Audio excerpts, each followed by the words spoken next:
오늘 함께 나눌 귀하신 하나님의 말씀은 창세기 14장 17절에서 20절 말씀입니다. 아브라함이 그돌라오멜과 그와 함께한 왕들을 쳐부수고 돌아올 때에 소돔 왕이 사회 골짜기 곧 왕의 골짜기로 나와 그를 영접하였고 살렘 왕 멜기세덱이 떡과 포도주를 가지고 나왔으니 그는 지극히 높으신 하나님의 제사장이었더라. 그가 아브라함에게 축복하여 이르되 천지의 주제이시요 지극히 높으신 하나님이여 아브라함에게 복을 주옵소서. 너희 대적을 내 손에 붙인 지극히 높으신 하나님을 찬송할지로다 하매 아브라함이 그 얻은 것에서 10분의 1을 멜기세덱에게 주었더라. 아멘. 아멘. 한 주도 승리하셨습니까? 오셀로의 하나님, 수리의 하나님이 여러분 삶 가운데 이끌어 가시고 그 하나님만 바라보며 믿음으로 나아가셨습니까? 우리를 지으시고 또한 우리의 반석이 되신 그 하나님이 세상 끝날까지 여러분 삶 가운데 왕되어 주시고 여러분들을 이끌어 가게 될 줄 믿습니다. 오늘은 하나님의 이름 두 번째 시간입니다. 과연 오늘은 어떤 하나님의 이름이 우리의 삶 가운데 능력이 되어져 우리를 이끌어 가셨는지 한번 기대해 보고요. 함께 말씀 속으로 들어가기를 원합니다. 크리스찬 루머 가운데 이러한 이야기가 있습니다. 어떤 목사님이 준비되지 않은 적석 전도 설교를 요청받게 되어집니다. 이분 머릿속에 순간적으로 복음서에 기록되어져 있는 니고데모 이야기와 삭개오 이야기를 동시에 떠올랐던 것입니다. 그래서 어떤 이야기를 설교할까 고민하고 있는데 미처 그 생각이 정리되지 않은 채 마이크 앞에 선 목사님이 이렇게 말씀을 시작하게 됩니다. 예수님을 너무나 만나고 싶었던 니고데모라는 사람이 있었습니다. 니고데모는 어느 날 예수님이 그가 살고 있는 여리고 동네로 오시고 있다는 소식을 듣고 너무 기뻐서 그분의 모습을 잘 보고자 뽕나무에 올라가 예수님의 일행을 기다렸다라고 그가 설교를 시작하였습니다. 그러자 어떻겠어요? 갑자기 교회 안에서 여기저기에서 수근거리기 시작했어요. 목사님은 그때서야 비로소 자신이 실수한 것을 깨닫고 이렇게 말을 이어갔다고 합니다. 그때 갑자기 삭개오가 거리에 나타나 니고데모에게 이렇게 소리칩니다. 니고데모야, 거기는 내가 올라갈 자리가 아니고 내가 있을 자리야. 속히 내려오너라. 여러분 잘 아시는 것처럼 저도 긴장되어지면 종종 이름을 바꿔서 얘기하는 거 아시잖아요. 저희 아내가 가장 많이 바꾸는 이름이 다윗을 다니엘이라고 얘기를 많이 한다고 합니다. 이러한 실수는 애교 있는 실수에 속할 거예요. 니고데모를 삭개의 자리에 올려도 사실 큰 문제가 되지는 않습니다. 그러나 인간이 저지른 가장 큰 실수 중에 하나가 무엇이냐면 하나님의 자리와 인간의 자리를 혼돈한다는 것이에요. 다시 말해 종종 인간이 하나님 자리에 올라가려고 한다라는 것입니다. 그것이 첫 번째 죄가 아닌가요? 사단이 와서 여자에게 어떻게 미혹을 합니까? 네가 하나님처럼 될 것이다 라고 얘기를 해요. 첫 번째 죄는 무엇이냐면 바로 인간이 하나님처럼 되려고 하는 마음이라는 것입니다. 여러분, 이것을 가리켜 심리학자들은요, 소위 인간 안에 내재되어 있는 신격화의 본능이라고 지적합니다. 이것은 인간이 불가능해 보이는 어떠한 성공을 갑자기 얻게 될 때 느껴지는 일종의 종교적인 유혹이라고 말합니다. 이런 자리에 가장 많이 가는 사람이 누구일까요? 사실 목사들입니다. 그리고 앞에 선 지도자예요. 하나님이 은혜를 주셨 그런 그 자리를 때로는 목사들이 가르치고 싶은 마음들이 생길 때가 있어요. 영적 지도자들이 그런 유혹에 빠질 때가 있다는 것입니다. 오늘 본문에 아브라함도 바로 이런 유혹받을 만한 상황에 놓여졌다는 것이에요.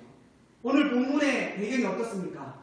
믿음의 조상 아브라함이 전쟁의 승리를 얻고 겟선 장군처럼 고향으로 돌아오는 장면이 아닙니까? 불과 318명의 사병으로 연합군을 이겨서 승리하게 됩니다. 뿐만이 아니라 그가 사랑하는 조카 롯을 구출하고 당당한 모습으로 귀향하고 있습니다. 이 모습이 얼마나 크냐면 17절에 보면 소돔 왕이 그를 영접하였다고 말합니다. 17절 한번 볼까요? 아브라함이 고들라오메와 그와 함께한 왕들을 쳐부수고 돌아올 때 소돔 왕이 사위의 골짜기 곧 왕의 골짜기로 나와 그를 영접하였다라고 말합니다. 얼마나 가슴이 뿌듯할까요? 얼마나 행복할까요? 한 나라의 왕이 그를 영접하기 위하여 나왔다라는 것이에요. 그는 뜻밖의 신분 상승을 경험함으로 인하여서 자기 자신이 한 업적을 찬양하고 싶은 충동적인 마음이 생길 수도 있었을 것입니다. 그런데도 너무나 감사한 것은 그 자리에 또 다른 사람, 하나님의 사람 제사장 멜기세덱이 나와서 그를 기다리고 있었다는 것이에요. 그리고 그를 하나님의 이름으로 축복하고 있습니다. 20절을 한번 볼까요? 20절에 보면 너희 대적을 내 손에 붙이신 지극히 높으신 하나님을 찬송할지로다 라고 말하고 있어요. 멜기세덱은 아브라함에게 자신이 아닌 지극히 높으신 하나님을 찬송해야 한다라고 말하고 있는 것이에요. 여기서 제사장 멜기세덱이 사용한 하나님의 이름이 무엇이에요? 지극히 높으신 하나님입니다. 히브리어로 엘리온입니다.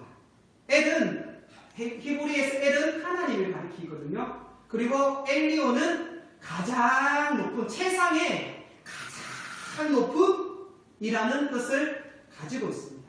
이 엘리온이라는 하나님의 이름은 오늘 본문이 처음 사용되어졌다는 것이에요. 그런데 창세기 14장 22절, 오늘 본문 두 번째 22절에 보면 아브라함도 이제 그 이름을 사용하게 되어져요. 22절 볼까요? 아브라함이 소돔 왕에게 이르되 천지의 주제시여 지극히 높으신 하나님 여호와께 내가 손을 들어 맹세하노니 라고 말하고 있습니다. 믿음의 조상 아브라함은 깨달았어요. 무엇을요? 이 전쟁을 통하여서 진정한 승리는 엘리온의 하나님과의 관계에 떠나서는 아무것도 가질 수 없다라는 사실을 깨닫게 되어졌다는 사실입니다. 여기서 우리가 한 가지 배울 것이 있습니다. 무엇일까요? 진리를 알게 되면 우리는 그 진리의 말씀대로 살아내야 하고 뿐만 아니라 그 진리의 말씀을 전해야 한다라는 사실입니다. 아브라함은요, 아는 것에 그치지 않고 그것을 자신의 삶으로 실천하였어요. 멜기세덱이 알려준 지극히 높으신 하나님을 아브라함은 얼마 지나지 않아 누구에게? 소돔 왕에게 전함을 발견하게 되어집니다. 그에게 역사하신 하나님을 간증하게 되어지는 것이죠. 지금 한국교회 성도들에게 가장 필요한 것이 이것입니다. 우리는 진리의 하나님의 말씀을 문자적으로 너무나 많이 알고 있지만 그 말씀대로 살아가지 못하는 삶의 구제의 시대를 살아가고 있다는 사실이에요. 성도 여러분, 한 해 우리 정말 열심히 수고하여서 우리가 목표한 일독을 하시길 주님의 이름으로 간절히 축복드립니다. 아멘. 하지만 일독에 그치지 않고 그 말씀이 살아서 여러분의 삶을 지배하는 능력의 말씀이 되길 주님의 이름으로 간절히 소망합니다. 아멘. 예전에 우리 할머니들은요 글도 못 읽었어요. 그런데 그들은요 그 하나님의 말씀 말씀대로 살고 몸부림칠 때 역사가 일어나게 되어졌다는 사실이에요. 제가 2009년도에 탄자니아를 갔거든요. 그런데 거기에 한 목사님이 여기 혹이 생겼어요. 근데 이 혹이 이렇게 더러운 손으로 만지다 보니까 염증이 생겨서 심하게 골랐어요. 근데 우리하고 같이 갔었던 한 집사님이 고기를 살짝 찢어서 이렇게 오름을 짰어요. 그리고 우리가 말씀을 선포하고 기도를 했어요. 낫게 될 것을 우리가 믿고 기도를 했어요. 근데 놀라운 사실은 그 다음날 그게 제가 알기로는 그 목사님이 거의 1년 동안 있었던 종기인 걸로 알고 있거든요. 근데 우리가 사실은 우리나라에서는 그런 것들을 잘 경험을 못 하잖아요. 근데 진짜 그때는 우리 마음 가운데 뜨거웠어요. 그 말씀이 레마로 그 말씀이 역사할 것을 믿었어요. 그리고 진짜로 우리가 함께 중보의 기도를 할 때 놀랍게도 그 다음날 이 종기가 남는 역사가 일어나게 되어진 적이 있습니다. 아멘. 말씀은 살아있어요. 아멘. 말씀은 역사예요. 아멘. 네, 그 말씀을 우리가 진짜 믿을 때 그 말씀이 우리 삶 가운데 능력으로 나타나게 될 줄 믿습니다. 아멘. 그래서 히브리서 기자는 어떻게 말합니까? 히브리서 14장 12절에 제가 선포할게요. 하나님의 말씀은 살았고 활력이 있어 자유의 날씨는 어떤 검보다 예리하여 홍과 영과 및 관절과 골수를 찔러 쪼개기까지 하여 또 마음의 생각과 뜻을 판단하시나니 믿으십니까? 아멘. 하나님의 말씀은 살아있습니다. 아멘. 하나님의 말씀은요 살아있을 뿐만 아니라 활력이 있어서 우리의 죄는 잘라내고요. 그리고 그 말씀이 우리의 생각과 뜻을 판단하여서 가장 하나님이 기뻐하시는 길로 인도해 주시는 줄 믿습니다. 아멘. 그래서 우리는 하나님의 말씀을 바라보고 나아가면 엘엘이온의 하나님을 의지하면 그 하나님께서 우리의 승리가 되어 주신다는 사실입니다. 아멘. 이번 한 해 진정한 승리를 얻기 위해서는 여러분들이 하나님께 속해야 될 줄 믿습니다. 아멘. 진정한 승리, 진정한 행복을 소원하신다면 우리는 엘레리온의 하나님을 알아야 하고 그 하나님 앞에 나아가야 할 것입니다. 그렇다면 오늘 이 엘레리온의 하나님은 어떠한 하나님인지 오늘 세 가지를 통해서 함께 살펴보고 여러분 삶 가운데 이 엘레리온의 하나님이 역사하기 주님의 이름으로 간절히 축원합니다. 아멘. 첫 번째로 엘레리온의 하나님은요 참되고 높으신 유일하신 하나님이십니다. 아멘. 한 종교학자는 인간은 태생적으로 다신론적이다 라고 말하였다고 합니다. 이 말의 의미는 나를 지켜주는 신이 많으면 많을수록 좋다라고 사람들은 생각한다는 것이에요. 그래서 심지어 유일신을 처음부터 믿었던 유대인들조차도 기회만 있으면 어떻게 했습니까? 우상을 만들고 더 많은 신을 만들고 섬기려고 하지 않았습니까? 출애굽기 32장에 보면 지도자 모세가 시내산에 올라가서 하나님을 만나는 순간, 십계명을 만드는 순간 이스라엘 백성들이 시도한 것은 무엇입니까? 금송아지 우상을 만들지 않았습니까? 이처럼 우리의 본성은 다른 많은 신들을 만들려고 하는 죄성이 우리에게 있다는 사실을 우리는 기억해야 하는 것입니다. 여러분, 우리가 하나님을 만나면 가장 먼저 깨닫는 게 뭐예요? 내가 죄인이라는 사실이잖아요. 할렐루야. 우리가 엘레기온의 하나님을 만나게 되어지면요, 지극히 높으신 하나님을 만나게 되어지면요, 우리 가운데 가장 먼저 나타나야 할 믿음의 반응은 무엇이냐면 회개입니다. 내가 죄인이라는 사실이에요. 할렐루야. 그것이 우리에게 복이라는 사실입니다. 아마 세상에서 가장 많은 신을 섬기는 우상을 하고 있는 민족이 있다면 바로 인도와 일본이라고 합니다. 자료에 보니까 인도의 힌두교 성전에만 공식적으로, 여러분 놀라지 마세요, 3억 3천만의 신들이 존재한다고 합니다. 야, 대단하죠. 일본에는 공식적으로 8만 7천 개의 신사가 존재한대요. 비공식적으로는 10만 개 이상의 신들이 존재한다고 합니다.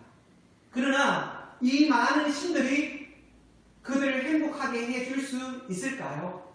인도는요, 세계에서 문맹률이 가장 높은 나라예요.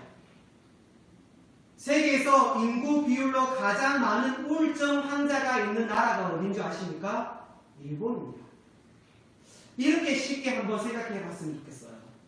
많은 남편, 많은 아내를 모시고 사는 배우자가 행복할까요? 아니면 한 여자, 한 남편과 오순도순 행복하게 사는 배우자가 행복할까요? 역사상 어떤 소위 플레이보이, 어떤 플레이걸도 인생의 진지한 행복을 이야기한 사람이 한 사람도 없다는 사실입니다. 이것을 종교적으로 말하면 유일신과의 관계가 인간의 행복의 지수를 결정한다라는 사실입니다. 아브라함이 가나안 땅에 들어갈 때에요, 거기에는 이미 많은 신들이 존재했습니다. 아마 아브라함도 마음이 빼앗길 수도 있었을 것입니다. 오늘 앞서 말씀드린 것처럼 아브라함이 318명의 사병을 가지고 강대국을 이겼습니다. 그 마음이 우쭐할 수 있었을 것입니다. 그러나 아브라함은요, 오히려 제사장 멜기세덱을 만남을 통하여서 지극히 높으신 하나님을 깨닫게 되어진 줄 믿습니다. 가나안 땅에 보내신 분도, 그리고 그가 전쟁에서 승리케 하신 모든 분이 누구냐면 바로 엘레요온의 하나님을 그는 깨닫게 되어진 줄 믿습니다. 우리의 삶 가운데 이런 은혜가 있길 원합니다. 순간순간마다 어떤 일들이 우리의 생각 이상으로 되어질 때는요, 그곳에 하나님의 손이, 하나님의 강한 오른손이 우리를 붙잡고 있다는 사실을 잊지 않는 저와 여러분이 되어야 할 줄 믿습니다. 영어로 지극히 높은 하나님을 어떻게 표현하냐면요, The highest God이라고 말합니다. 그냥 높으신 신이 아닌 지극히 높으신 신이라는 개념인 것이죠. 그래서 이 개념을 성경의 하나님을 다른 다시논의 신들과 차별하기 위한 개념으로 사용하였다는 것입니다. 성도 여러분, 그는 유일하게 살아계시며 그의 영역을 나누어 가지는 상대적인 신이 아닌 절대적이고 초월적인 하나님이라는 사실입니다. 믿으십니까? 그 하나님이 저와 여러분의 하나님이십니다. 할렐루야. 오늘 우리가 사는 이 시대를 소위 포스트 모던 시대라고 말해요. 이 시대의 특징이 무엇이냐면 모든 가치를 상대화시켜 버리는 것이에요. 그래서 더 이상 절대적인 신도, 절대적인 가치도 없다라고 생각하는 시대가 바로 이 포스트 모던 시대라는 것이에요. 우리 시대의 모든 영적인 그리고 정신적인 방황은 바로 여기서 비롯된 것입니다. 그래서 아무나 신이 되어지고 아무 것이나 진리로 행세하게 되어지는 것이죠. 그러나 시대의 변화와 상관없이 성경은 하나님만이 참된 높으신 유일하신 신이라고 우리에게 가르쳐 주는 줄 믿습니다. 오늘 우리 스텝하고 함께 기도회를 하면서 제가 이런 말을 했어요. 수많은 문이 있지만 그것이 열리지 않으면 벽이라고 얘기했어요. 세상 사람들은 이것이 진짜로 문인 줄 알고 수많은 문을 쫓아가지만 사실은요, 그것은 다 벽인 줄 믿습니다. 오직 우리의 문은, 우리의 구원의 문은 하나님 한 분밖에 없습니다. 예수 그리스도의 구원의 문만이 우리를 하나님께로 인도할 수 있는 능력인 줄 믿습니다. 오늘 이것을 멜기세덱 선지자를 통해서 아브라함에게 하나님께서 나타내고 싶었다라는 사실입니다. 이번 한 해 여러분 삶 가운데 이 엘레이온의 하나님이 여러분들을 이끌어 가시길 간절히 소망합니다. 그 지극히 높으신 하나님만을 의지하며 나아갈 수 있는 저와 여러분이 되길 주님의 이름으로 간절히 기도합니다. 아멘. 두 번째로 이 엘레온의 하나님이 어떤 분일까요? 인생의 축복의 주인 되시는 하나님이라는 사실입니다. 19절에 보면 제사장 멜기세덱이 아브라함을 엘레온의 하나님의 이름으로 축복하고 있습니다. 19절 한번 볼까요? 그가 아브라함에게 축복하여 이르는데 천지의 주제시요 지극히 높으신 하나님이여 아브라함에게 복을 주옵소서. 아브라함에게 주신 그 복 우리도 누리길 간절히 소망합니다. 여기 제사장 멜기세덱이 엘레이온을 언급하기 전에 어떻게 말합니까?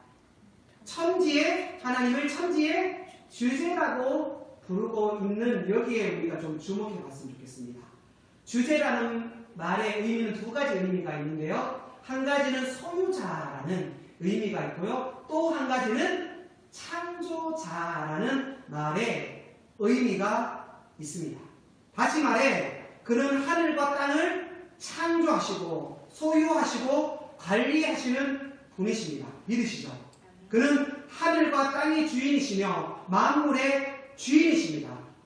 만드신 분이 만든 것을 가장 잘 알지 않습니까? 그렇기 때문에 우리가 어떻게 할까요? 우리의 필요를 얻기 위해서는 우리를 만드신 하나님 앞에, 축복의 하나님 앞에 우리의 삶을 맡겨야 될 줄 믿습니다. 너무나 많은 사람들이요, 축복의 주인 되시는 우리를 창조하신 하나님께 나아가잖아요. 연말이 되어지면 그 강남의 점집이 그렇게 성황리에 사람들이 찾아간다고 합니다. 왜 그럴까요? 자신의 미래를 묻는 것이죠. 그 귀신에게 자신의 축복을 맡기는 것이에요. 그것은 하나님이 기뻐하시지 아니하십니다. 우리의 축복과 우리의 미래를 책임지시는 분은 오직 하나님 한 분밖에 없음을 기억하고 우리의 축복을 엘레이온 되신 하나님 앞에 온전히 신뢰하며 믿음으로 나아가는 저와 여러분이 되길 주님의 이름으로 간절히 기도드립니다. 신학적인 신관 중에 이신론이라는 것이 있습니다. 이 이신론은 하나님의 창조는 인정하지만 하나님의 섭리를 인정하지 않는 것이에요. 우주는 하나님으로 인하여 창조되었지만 하나님은 더 이상 우주의 운행에 간섭하지 않고 우주는 창조의 법칙대로 우주는 법칙에 따라 운행되어진다라고 생각하는 생각입니다. 조금 쉬운 예로 들면 이신칭의의 하나님은 이런 하나님이에요. 아이를 낳고 아이의 행운을 빌어주고 그 곁을 떠나는 어머니와 같은 신으로 생각하고 있습니다. 그런데 문제는 성경이 말하는 하나님이 이런 하나님입니까?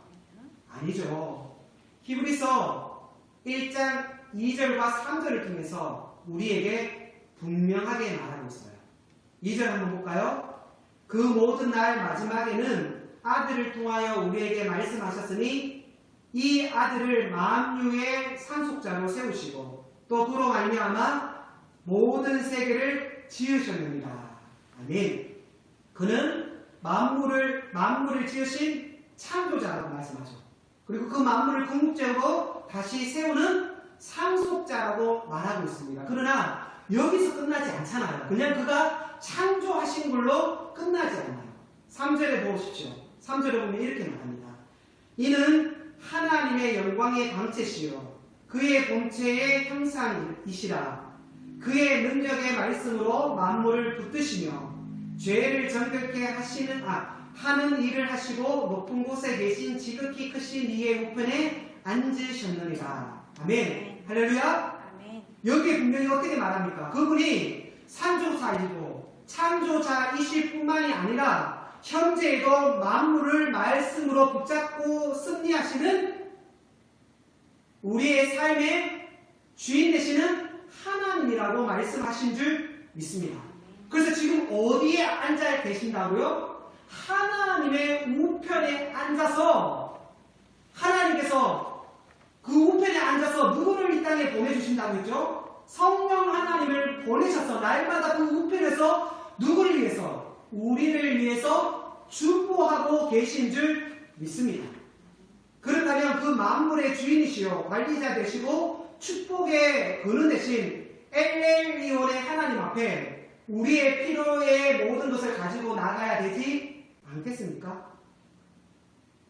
그분이 우리의 모든 인생을 붙잡고 계신다는 사실을 믿으시기 바랍니다. 그러기에 우리의 필요를 그분 앞에 나가서 물어야 하는 것이에요. 사도 바울은 빌립보서 4장 19절에 이렇게 약속하고 있습니다. 제가 여러분에게 읽어드릴게요. 나의 하나님이 그리스도 예수 안에서 영광 가운데 그 풍성한 대로 너희 모두 쓸 것을 채우시리라. 너희 모두 쓸 것을 어떻게 하신다고요? 아멘. 믿으십니까? 그가 우리의 욕심까지 채우겠다라고 말씀하지는 않아요.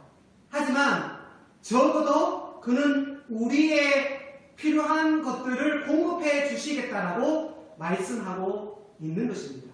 근데 중요한 것은 누구 안에서요?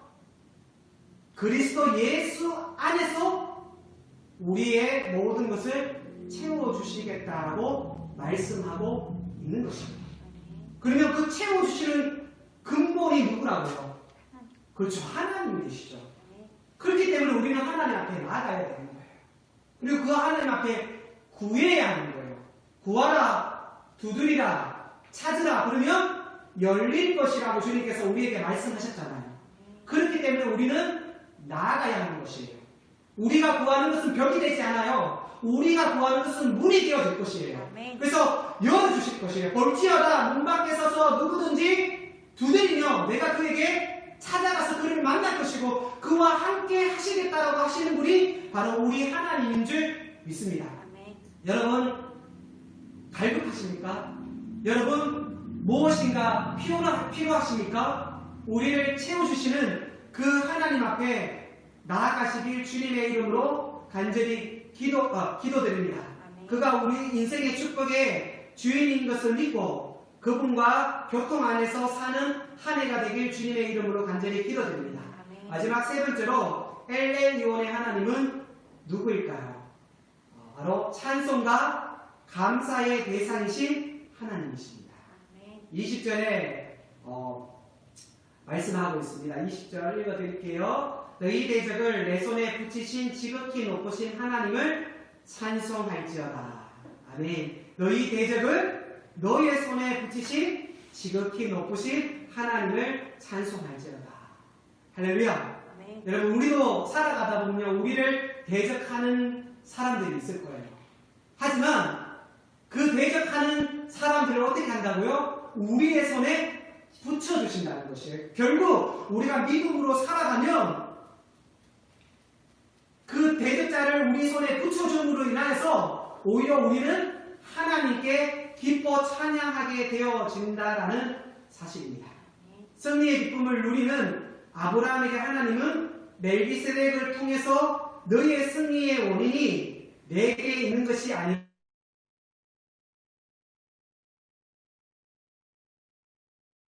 너 아니? 네가 짰던 그 모든 전략이 나의 것이야. 너가 싸울 수 있는 모든 힘을 공급한 것이 나의 것이야 라고 얘기하신다는 것입니다. 여러분 이것을 우리가 인정해야 하는 것이에요. 그러므로 이제 그 하나님을 찬양하고 그 하나님께 감사해야 하는 것입니다. 아브라함은 그러면 어떻게 그 지극히 높으신 하나님 앞에 믿음으로 감사하며 찬양하며 믿음의 반응을 하였을까요? 20절 하반절입니다. 제가 읽어드릴게요. 아브라함이 그 얻은 것의 10분의 1을 멜기세덱에게 주었더라. 쉽게 말하면 그가 우리가 전쟁을 통하여서 얻었던 전리품의 10의 1조를 드렸다는 것입니다. 이것이 성경에 처음으로 나오는 11조의 사상입니다. 물론 나중에 모세 시대에 이르러 이 11조가 법제화되었지만 율법 시대 이전에 11조는 하나님의 백성들이 자발적으로 헌신하고 실천하였다는 것입니다. 그러므로 11조는 율법 시대가 끝났다고 해서 폐기되어져서는 안 된다는 것이에요. 11조의 헌금은 어느 시대를 막론하도 하나님의 백성들의 헌신이 기본적으로 실천으로 격려되어야 마땅한 것입니다. 그런데 왜 11조의 헌신이 어려울까요? 결국 돈에 대한 애착 때문이 아닐까요? 이것 어떻게 번 돈인데 하는 생각 때문이 아닐까요? 그러나 좀 더 생각해 보십시오. 일할 수 있는 근간의 근원이 무엇입니까? 일을 할 수 있는 지혜와 아이디어의 근원이 어디에 있었습니까? 일할 수 있는 상황, 환경의 가능성은 누구로 말미암은 것입니까? 만약 하나님이 나에게 건강을 주셨고 일하게 하시고 그 모든 것을 가능케 하신 분이라는 확신이 있다면 그분에게 찬송을 드리고 그분 앞에 10의 1조를 드리는 일이 그렇게 어려운 일이 되어질까요? 사랑하는 성도 여러분, 진짜 중요한 것은 우리의 마음입니다. 오늘 아브라함도 승리에 도취되어서 자신을 내세울 수 있었지만 주의 사자 멜기세덱을 통하여서 엘레요원의 하나님, 지극히 높으신 하나님을 깨닫게 될 때 믿음의 반응을 할 수 있었던 사실을 우리는 기억해야 합니다. 그래서 우리의 행위보다 먼저 선행되어야 할 것은 하나님을 온전히 아는 것입니다. 특별히 우리의 삶의 주관자 되시며 우리의 축복의 근원이신 그 엘레요원의 하나님을 온전히 찬양하고 예배할 때 하나님의 한량없는 은혜가 우리의 삶을 가득 채워 나가게 될 줄 믿습니다. 이제 말씀 마치려고 해요. 여러분 혹시 지난주 하나님의 이름 2가지 기억나십니까? 첫 번째 호세누, 여호와 호세누. 어떤 하나님이죠? 우리를 지으신 하나님이죠. 두 번째로 여호와 수리, 반석 되신 하나님입니다. 오늘 엘레요원의 하나님, 지극히 높으신 하나님에 대해서 우리 함께 살펴보았어요. 이 세 하나님의 이름의 공통 분모가 무엇일까요? 바로 살아계신 하나님입니다. 그 살아계신 하나님이 우리의 삶을, 저와 여러분의 삶을 통치하신다는 것이에요. 그리고 그 살아계신 하나님이 그 통치가 세상 끝날까지 우리와 임마누엘 함께 하시는 하나님인 줄 믿습니다. 할렐루야. 그러기에 우리는 하나님만 신뢰하고 그분께만 온전히 예배할 때 하나님의 거룩한 손이 우리를 이끌어가게 되어주심을 깨달으시고 하나님의 선한 능력을 온전히 바라보며 그분만 찬양하며 나아갈 수 있는, 그래서 엘레요원의 하나님이 여러분의 삶 가운데 역사되어져 우리도 아브라함처럼 다른 사람에게 그래 내 삶에 모든 것을 이끌어간 분은 바로 엘레요원의 하나님이라고 선포할 수 있는 저와 여러분이 되어주길 주님의 이름으로 간절히 기도드립니다. 여러분 한 해 이 엘레요원의 이번 주 한 주도 이 엘레요원의 하나님이 여러분을 이끌어가길 주님의 이름으로 간절히 기도드립니다. 아멘.